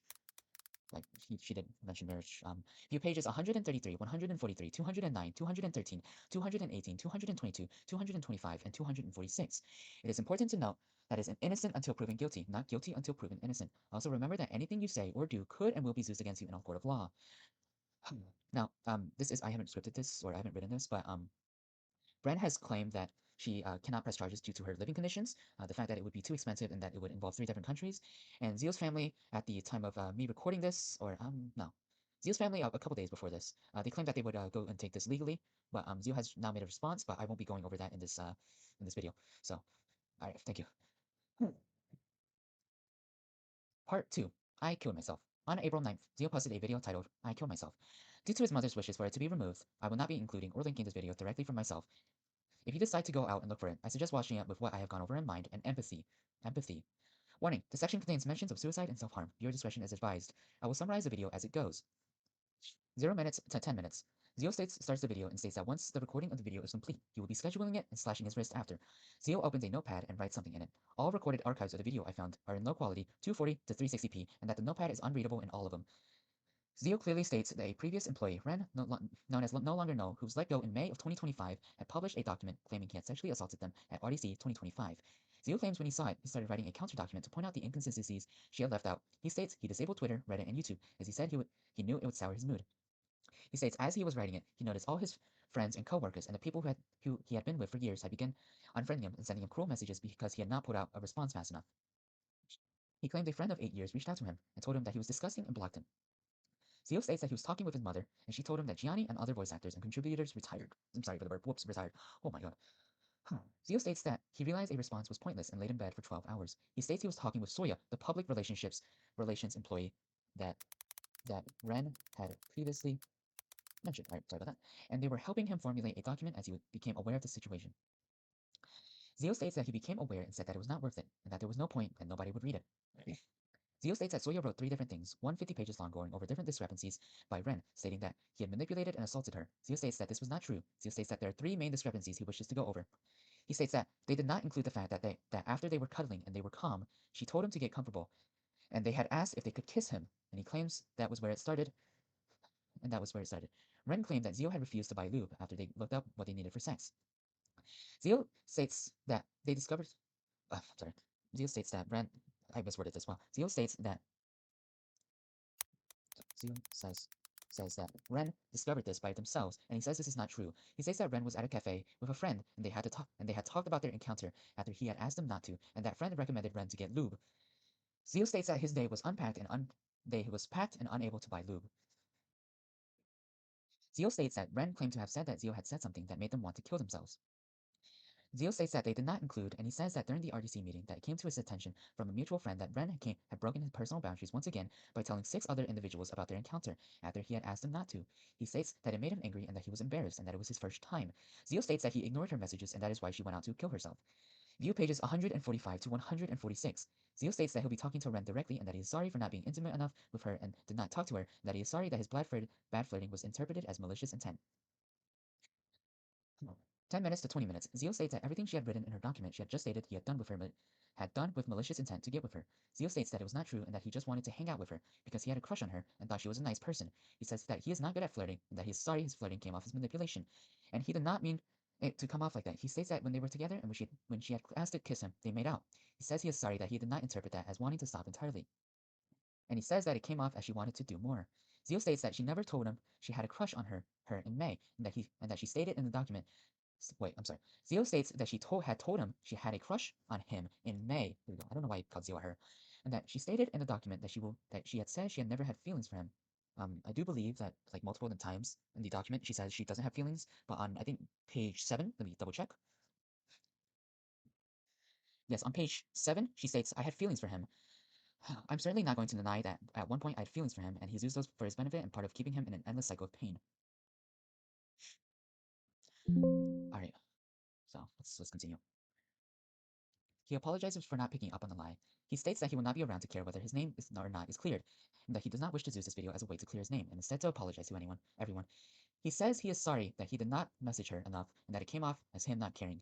Zeal states that he had a lot of plans and had not planned for them to do anything, and he could not fit it into the schedule. He apologizes for being dry in his text, and states that having someone he wanted to text romantically he was unfamiliar with and did not know how to act, and he apologizes that it came off as him not caring. He states that he had cared, and he claims that he doesn't understand why she would frame him for something so heinous. He states that in the hotel lobby, when she asked to hug him, that he is sorry that he did not pick up he was manipulating her. He states that he just wanted to comfort her. He states that he was not very good at sex and that he hurt her. Let me get the full quote. It was like, I'm sorry, I'm not very good at sex, and that if I hurt you. It was his first time and didn't know what to do. He stated that because he wanted to be better and asked again to try the next night. He apologizes for running off so early because he was embarrassed. Shortcut in the video. There's a shortcut in this video. Zeal states that his mother came to him and told him not to do anything, so I assume that she came into the room and like pretty much told him not to do anything stupid like harming himself. So Zeal states that it was his first time with anyone and that he had succeeded in pleasing her, and that he had not succeeded in pleasing her, and that had made him embarrassed. Zeal states he ran back home after the fact and sent the message, well, that just happened, that they texted a bit and that he wanted to move on, and that he was embarrassed his first time was with someone he had been friends with for so long. The next day, Zeal says he was embarrassed to see her and tried to avoid contact with her, and that it was not malicious, and that he still liked her and wished to try again the next night. Zeal states that another discrepancy was that when she asked him to get lube at the time, he said all the stores would be closed by the time he was done with his scheduled things. Zeal states that when they were together in bed, she had confessed to her. Why do I keep calling Zeal her? What the fuck? Confessed to him, and that she had talked to 2 of her friends regardless of him asking her not to. 20 minutes to 30 minutes. Zeal states that after they slept together, woke up, kissed, and that he left early.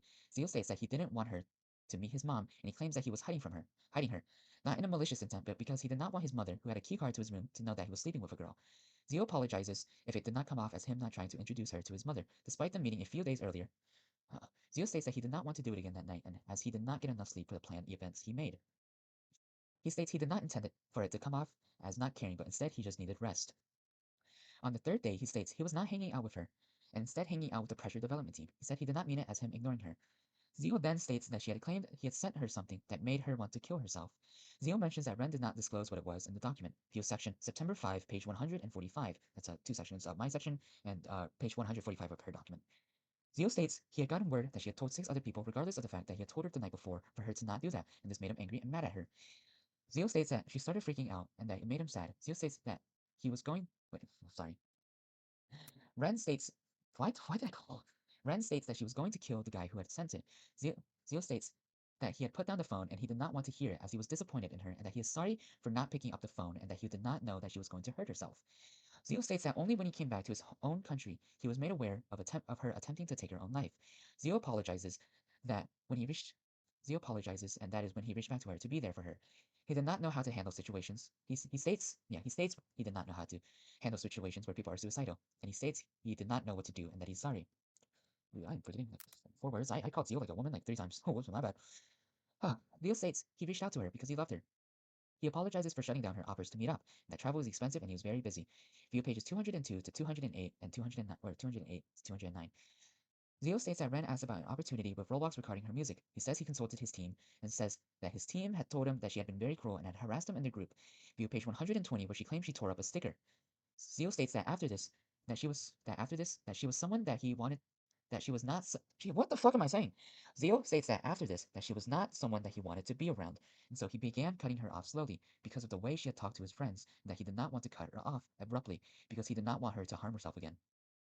Zeal states that he had never been close to someone and learned that they had been awful to his friends. Zeal states that Ren had told him about everything every man she has been with has been awful and apologizes that he was one of them. Zeal apologizes for playing dumb and not taking her seriously during their last fight. 30 minutes to 40 minutes, Zeal states that on December 22nd, he had received a direct message from one of his friends that she had confessed to them that he had heard during REC. Zeal states that he didn't know. I can't remember if she's used the R term or the or if sexually assaulted. Um, Zeal apologizes that he interpreted when she had asked. Let me state. Zeal states that he didn't know and that he had treated her as best as he could, and he asked for consent whenever he could. Zeal apologizes that he interpreted when she had asked him to kiss her as more than that. He apologizes that he interpreted that when she grabbed onto him, that she wanted more out of it. Zeal states that many nights he wished he could go back to September 4th and try again because of how bad he fucked up. Zeal states that he wanted to reach out to her many times in the past months and apologize for how his intentions came off as him wanting to assault and coerce her, and that he is sorry that she had to lie to him throughout the messages at the time and that he could not tell that it was lies. He states that he was overwhelmed and it was going too fast. About how she was talking about moving in and marriage. Zeal states when she had originally posted the document, he had gotten to work writing an argument debunking most of the things she had gotten wrong. Zeal states that his friends started leaving him while he was writing. He says that he had many plans for the project and that no matter what he wrote, it would not be good enough as everyone had already left, including Gianni, voice actors, and other contributors. He states that he sees no point in writing a counterargument and that there is no point in defending or trying to beat the allegations when there is nothing left to come back to. 30 minutes to 1 hour, Zeal apologizes to multiple people for bringing them into his project and wasting their time, and that it all came crashing down, and that he won't be able to pay some people. He also apologizes for feeling as if their work meant nothing, or if he tarnished their brand or legacy. Names are spelled out as they are sounded. Spellings may be off. Gianni, Zerum, Balls, Alti, Rad, Will, Hal, Sobi, Cat, Soya, Mythia, Train, Queech, C4, Fiverr, Mono, Will twice, Cat twice, Artie, Fitzy, Jade, Zero, Smiley, Connie, new programmers including Kubrick, Rings, Nick, Waffle, and Ellie. Multiple brands including Work with a Pizza Place, Regretivator, Animation Inc., Plainwood, Makeship, and more people. And this is more people. Cyborg, skin modelers and artists, Shancy, Sage, Arrow, Rem, Mayfi, Michael, Alex, and others in Danish. Zeal states that nobody wants to wait for his response or give him a chance, and that he doesn't want to continue suffering, and that he wishes people would give him a few days. 1 hour to 1 hour and 22 minutes. At around exactly 1 hour, he starts speaking Danish. I'm not able to summarize this. However, I believe he's apologizing to several people in Danish. Of, I've been told that he was apologizing to his family for like lying and stuff, like his mother and stuff. But I don't have like the full translation, so you would have to go and translate that for yourself. So, all right.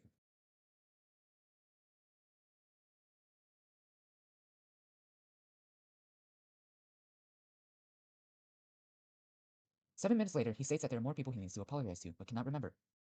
He directly speaks to Ren and says that he thinks of her, and them on September 4th, and that she was so lovely, and that he's sorry that he had cut her off due to her being cruel to her friends. I keep calling Zeal a woman. What the fuck, man? What is wrong with me? He apologizes for being bad at romance and that he wanted to try. He says he doesn't understand why she would say all these things about him when he cared about her.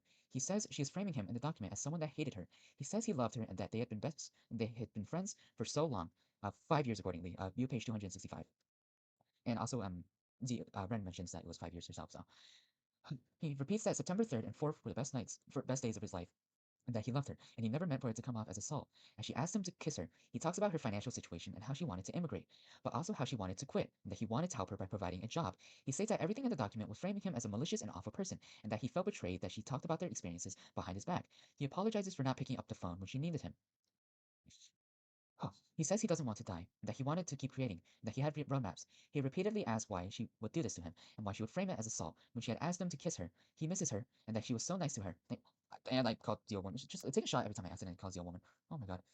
And he wanted to talk to her, but he couldn't, because she was an awful person to his friends. He states he never assaulted her, and he loved her, and that he wanted to spend time with her, and that he had to cut conflict because she had been a cruel person to his friends. He states that he wanted to help her to give her a good job with good pay and that she didn't want that. He apologizes that when she had asked to kiss her, he did, and that apparently she didn't want that either. Zeal states that when she had asked for neck kisses and that he didn't know what a hickey was, and that her friend said she had concealer but Ren had been rubbing it off. Alright. Excuse me. Man, this is... My voice is so dry, man. 1 hour and 22 minutes to 1:30. Zeal makes an apology and thanks to all the fans, friends, voice actors, and everyone that has helped him get that far, and that he wasn't able to address the allegations fast enough. Zeal apologizes for yelling at her in the Discord stage when she betrayed his trust multiple times, was mean to his friends, and that he didn't want to be with her because of that. He says that he wishes she was still there and that they could at least talk. At 1:28:00, Zeal states that she wanted to use alcohol to sexually encourage one of his friends to have sex with her. Little was known about this claim, and I don't know about this. It may be false, it may be true. Zeal might have heard about it, it might have been a rumor. Zeal claims this as someone else started it, so we don't know. We just don't know. So, 1 hour and 30 minutes to 1 hour and 33 minutes and 6 seconds are the end. Zeal thanks the people that waited for his response and apologizes that this was it. He said that there was so much to do that he wishes he spent more time with her. Part 2 Conclusion. Throughout this entire video, Zeal is under immense mental distress. He knows and intends to take his life after this video is recorded and scheduled for upload. Around 1 to 2 days later, it is confirmed by a statement from Zeal's mother on the official Pressure Discord server. Let me drink some water before I read this. Alright. We were preparing to release a statement, but due to recent events that will not be happening, we want to make it extremely clear that what Zeal is being accused of is false. While they did have relations, Ren has removed important information that paints what happened as Zeal as something it was not. There was verbal mutual consent. Ren showed and expressed continued interest in Zeal. From his point of view, there was no way of reading what Ren now claims lies as such. We and Zeal accept that Ren views what happened extremely negatively, but at the time, Zeal could not have known this. Their relationship was not perfect, and Zeal is not a perfect person, but what this has been labeled as is vile and untrue. The video was not a bait, fake or ploy, was not bait, fake, or a ploy for sympathy.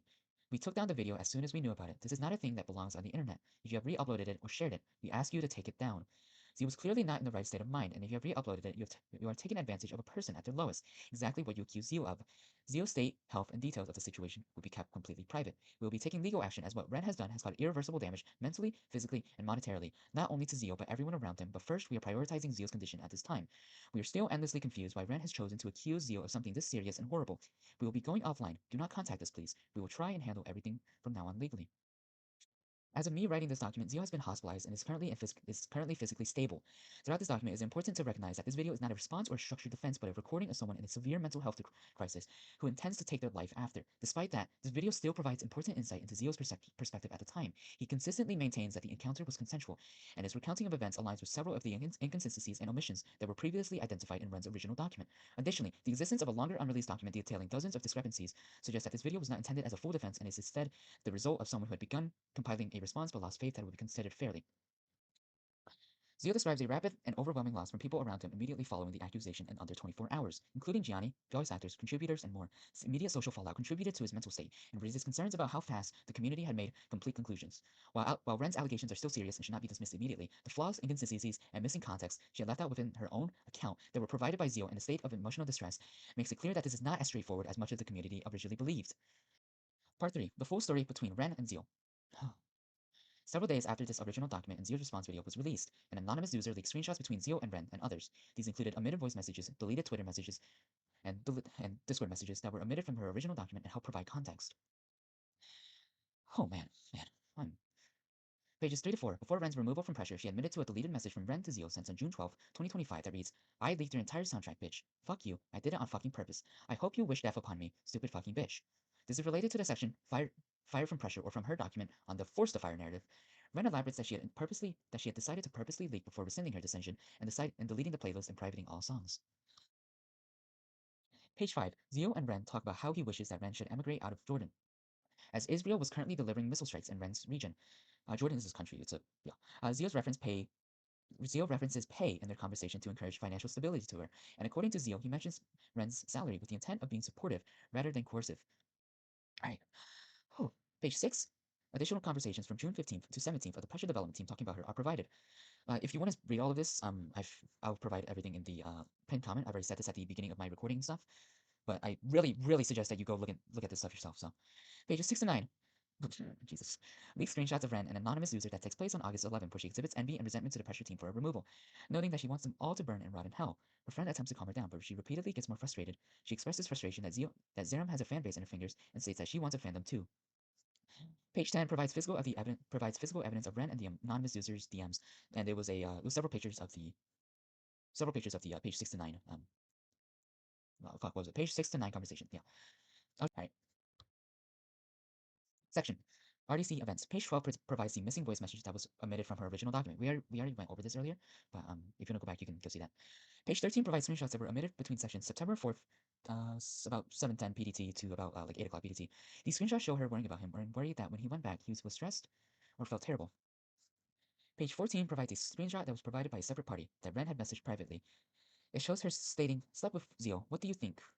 Let me italicize that. That's a quote, not a. What? I'll control you. In which she tells an outsider party that she had intimacy with Zeal. She states that Zeal is a freak for giving her a hickey and asks for concealer. Page 15 provides a screenshot where Ren says she feels the need to give him an extra room key for no reason whatsoever. Zeal states he's not coming over. Ren also claims in a separate screenshot, "Wearing your hickeys loud and proud today, not telling anyone where I got them. Part of my fit." Zeal asks in response, "Hickeys?" Question mark.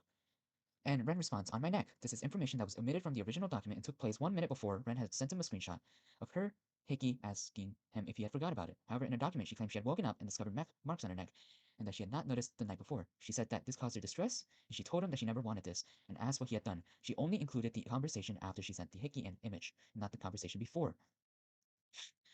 Page 16 provides screenshots where Zeal is confronting her about repeatedly telling people that they had slept together. Ren responds and repeatedly asks who it is. Zeal states he's not saying, and Ren starts to become more aggressive.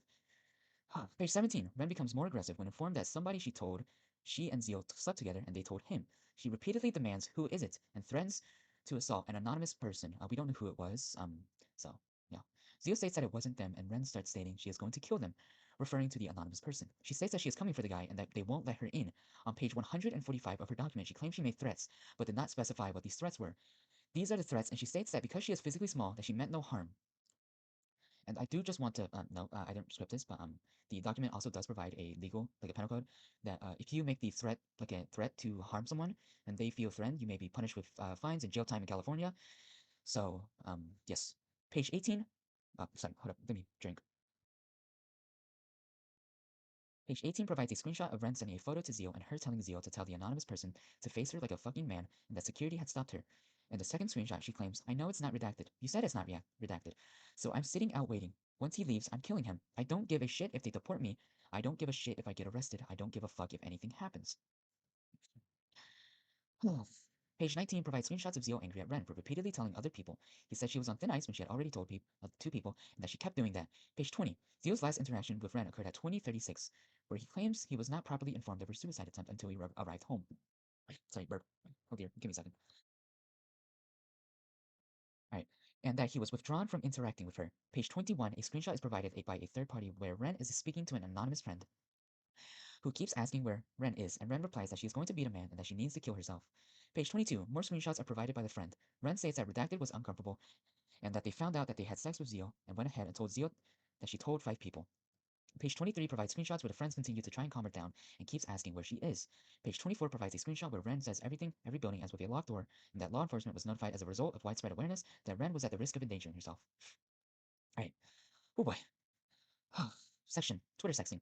Pages 26 to 34, screenshots of Ren and Zeal's Twitter sexting is shared. It doesn't share all of them, but Ren actively shares encouragement and positive feedback throughout all of these messages. Notable quotes being, "And I'm really glad you care a lot and did not try anything uncomfortable to me," contradictory to her previous claims. It was like, what the fuck? Shit, don't hurt anymore. Contradictory to her previous claims. "Well, one thing I learned from this is sex is really hard, man. Like, damn, I thought that stuff was easy." Claims as sex, not assault. "I miss the way your tongue feels in my mouth every once in a while."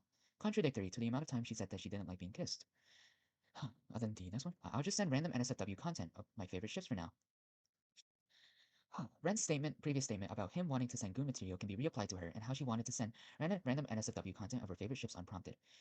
Then she also provides audio files of her moaning his name whilst masturbating.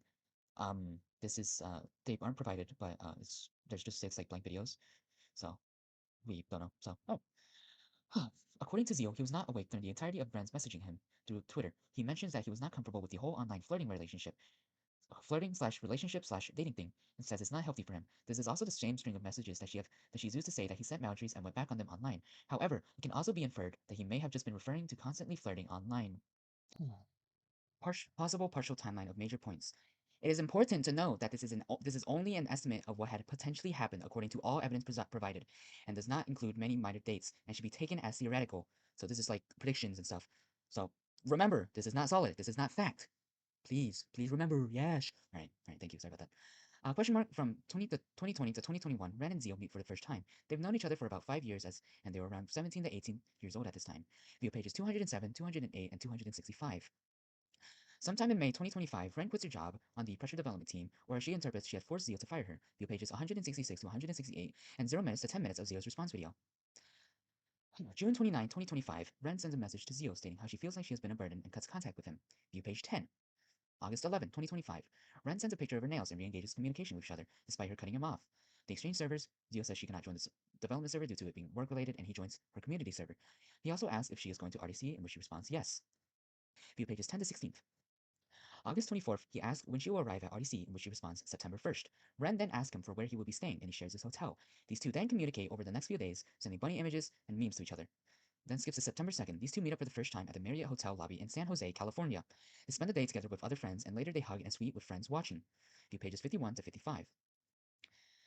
September 3rd, 2025, Ren is crying in a room in which she says her BBD switch is happening. Zeal offers to come over and comfort her. Ren initiates and asks him to kiss her, and it quickly escalates in both Ren and Zeal having consensual sex. However, doing it due to it being both their first time, Zeal is unable to satisfy her and does not know how to behave or act properly, pretty much, and leaves the room in embarrassment. They engage in conversation shortly after, and she tells him directly that he did nothing wrong and should not be embarrassed.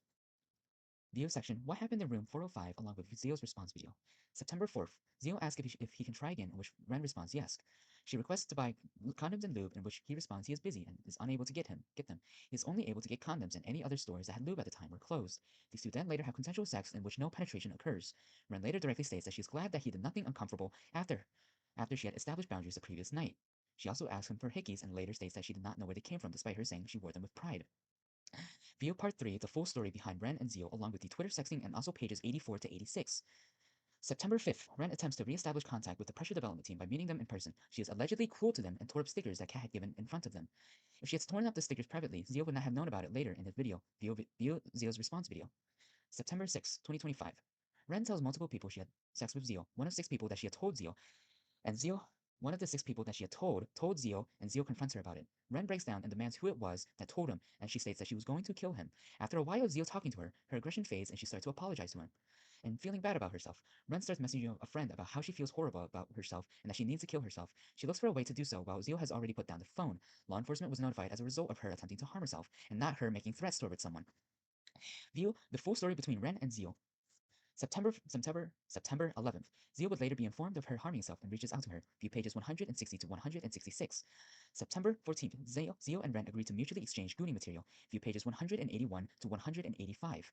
On September 16th, Ren says that they should go on a date. Zeal states that it is expensive and would be unhealthy. View pages 203, 211, or 203 to 211 and 247. September 17th.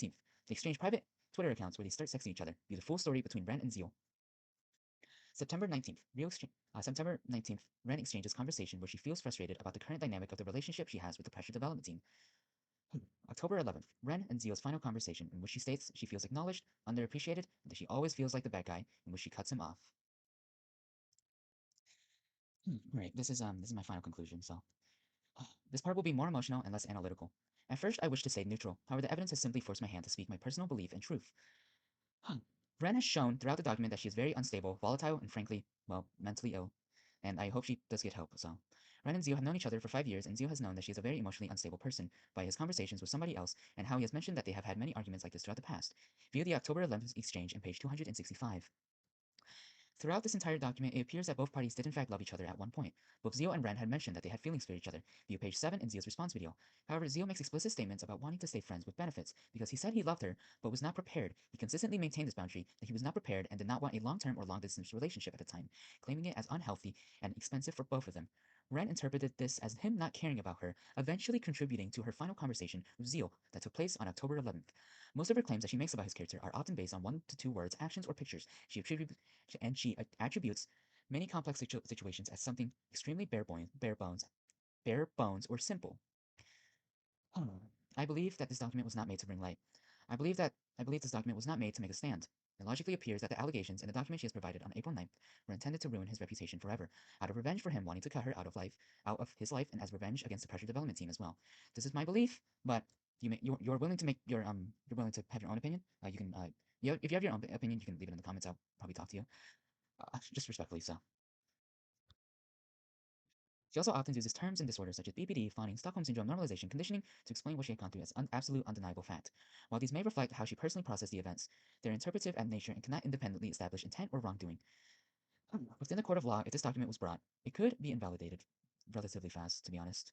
This document is very interpretive and purposely leaves out context, screenshots, and frames Zeal to have done things that he did not. View page 180, where she had. I need to like hammer this fact in. Like, this is very serious. Let me go back to page 180. So, Ren claims that Zeal sent a meme caption, sometimes how I wonder I taste like, and the other person replies, like the other person in the meme says, hello, I can help with that, and it's like biting and stuff. The screenshot shows Zeal responding to the meme, and it should be of note that the poster of the meme is cut off from the original screenshot, and that the messages are not combined into the same block messages tab. Discord always combines subsequent messages from the same person into the same X block messages, show/hide, no matter the time difference between the messages, meaning that Zeal was not the one who had sent the meme, and Ren had sent it, and then pretty much framed him as he did it. If he did do it, it would show 3 block messages and not 2, because these messages are subsequent, and they should be combined, but it only shows 2. If he had sent that meme, it would have combined. It would have said 3. Yes, I'm sorry for repeating that, but I really need to hammer that point home. Alright. He consistently takes every message he makes, frames it as something he planned and that he knew the next outcome and action she would take. At every page, she frames herself as the victim. Every time she says she apologizes to him, she appeals to the reader. Every time Zeal sent a dry response, she framed this as him not caring. Every time Zeal made a comment or did an action, she would judge and base his entire character off of it. Did Zeal do anything wrong? Yes, yeah, absolutely. Zeal made many responses, but it was never something that should have changed his life. He should have been more responsive at times. While he was dry throughout much of the exchanges, he should have paid more attention to her and supported her. However, he has also consistently maintained his side of the story, in which he said he believed that it was consensual at the time. He set boundaries on what he wanted. He did not want a long-term relationship, despite her repeatedly pressing him. All screenshots or mentions she provided where he had asked for consent, he had stopped when asked. All screenshots and evidence, including Twitter DMs, prior message history, post-message history, and continued engagement, point to the conclusion that the intimacy on September 3rd and 4th was consensual at the time, regardless of the regret or how she feels 6 months later about it. What if Ren had taken this to court? Legally, he would have likely faced no charges. Ren provides very little physical evidence other than hickeys, which she intentionally left out context and screenshots for, in which she had stated she was wearing them proudly. She also frames things that he did not do, that he did. Sorry, I cannot read today. I'm so tired. She also frames things that she did as something that he did. I'm mentioning page 180 again, and framing him. Many of the things in the document is also shown as absolute fact when it is speculation and interpretation. Could Zeal press for defamation charges? I believe so, and probably I'm leaning towards more absolutely. She presents interpretation as absolute fact and that everything he planned was deliberate and intentional. She had framed and cropped screenshots of messages that she had sent, framed them as I'm hitting that. I'm like, I know I've said it multiple times, but this page 180, like as far as I'm aware, I've tested it with multiple people who've also like reviewed my document and my script. But every time we test it, no matter the time difference between the messages, if they are subsequent, they are always combined into the same X blocked messages show/hide. If he had sent that meme, it would have shown that. But this implies that she had sent it and framed it as he did. If this is true, this is extremely serious. Very serious. I want to hit that home. While I have been writing this document, Zeal has responded with a document of his own, that matches many accounts that I had gone over in more detail.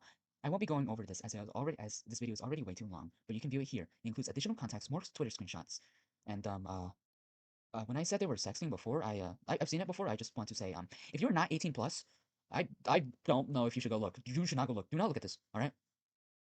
Like, it is freaky as shit. Anyways, I'm sorry about that.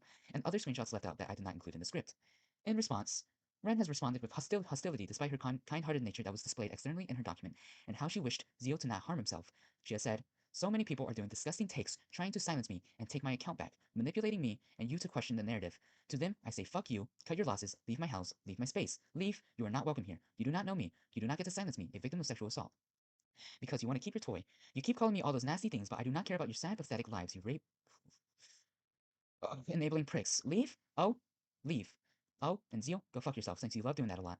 Multiple times she has stated that this was SA and not I'll be honest, I don't feel comfortable saying this word. And not and yet she continuously continues to call it R multiple times. Multiple times through this experience in the past days, she has consistently guilt-tripped anyone that has bothered to criticize her document in any way. If I lied, I misremembered. If I hurt him, he hurt me first. If I consented, I was fine. If I was wrong, he deserved it. Obviously, this is not 100% accurate, but this is a generalization. I can speak. Hold up, give me a sec. This is a generalization, pretty much what she has done, along with all the evidence of she has provided in the document. All right, things I believe Zeal did wrong. He did not interpret her encouragement and positive feedbacks. No, was there not a? He was not there for her when she had needed it. He put down the phone, and it kind of contributed to her wanting to kill herself. And he should have absolutely been more clear with his responses. I'll be honest, he is just trash at conversation. Hot garbage, like hot garbage, diggly doo. trash, as his texting style is very dry and basic and does not contain many details. Like, he needs to be more forward. He needs to describe. He needs to go, I can't do this because this. He a lot of times he just goes, no, I can't do this, and he explains a lot of this in his document that he released today or yesterday, and it's I really suggest that you go look at it. Things I believe Ren did wrong: repeatedly interpreting 1 to 2 actions or words and judging someone's entire character based off of them. Sent an image captioning what she tasted like, then cropping and framing the screenshot as him sending it and responding to it. Claimed that she had never asked for his goo material despite asking for it a page up. Consistently pushed his boundary that he had said that he did not want a long-term relationship, repeatedly asking him to go on dates or go travel. Leaving out context and information on her hickeys, she says she didn't know where they came from, but 1 minute before she says she wore them with pride. Leaving out context on what kinds of threats she had made during RDC and what led to her being banned. As far as I'm aware, she was banned from RDC because the suicide attempt, I believe, but I'll need someone to confirm. I'll confirm that after, hopefully. Leaves out context and screenshot on a lot of things. Guilt-tripping anyone who questioned her document, calling them R-enabling pricks. Act with hostility when criticized. Strawman her post and deny all criticism. I was SA'd, and that is all that matters. And this part I'll have to let me go. Let me just double check. Post. So on Ren's most recent video or recent post, um, yes. So on Ren's most recent post, she's deleted all mentions of criticism or confrontation on her most recent post, where she had written a song. You should go ahead and sort by newest. If you're watching this video early, go sort by newest and see how many like videos that go against her uh, not videos. I meant comments. But pretty much go and look how many comments that got deleted. Where it looks like every recent comment that I recognized in the past about 20 hours has been deleted or removed by something. I'm not saying she did, but yeah. I'll see if I can find screenshots of comments that were shared before they got deleted. Because I don't want to spread misinformation, but I've seen multiple comments on that post, and now they're all gone, even though I know that they were from less than 24 hours ago. And when I sort by newest, they're all gone. I don't know. Yeah, I'm looking through it. They're all gone. So, all right. This is the last 2 paragraphs. I will not post this on a burner account. I spent the last few days on my off time writing a 20,000 and a half word script to read, because I truly believe that Zeal is innocent of most or all accusations. And if Ren continues to double down, I believe that Zeal needs to sue and press charges. I genuinely don't know if she'll ever learn from her mistakes. She'll likely never learn from her mistakes over the past 5 years if she continues down this path. Thank you for watching. If I missed anything or if you have any questions, please leave them in the comments and I'll try to respond as thoroughly as I can. There's probably some mistakes in the later sections of the script. However, I genuinely just got tired. I tried my best to keep information as concise as possible and chose main points or discrepancies I was able to detect to talk about. Oh, and also, Ren, I would love to have a casual interview with you. We can talk about your experiences and stuff, and how strong you were for standing up for yourself and your allegation document. Just hit me up, all right? Hashtag justice for Zeal.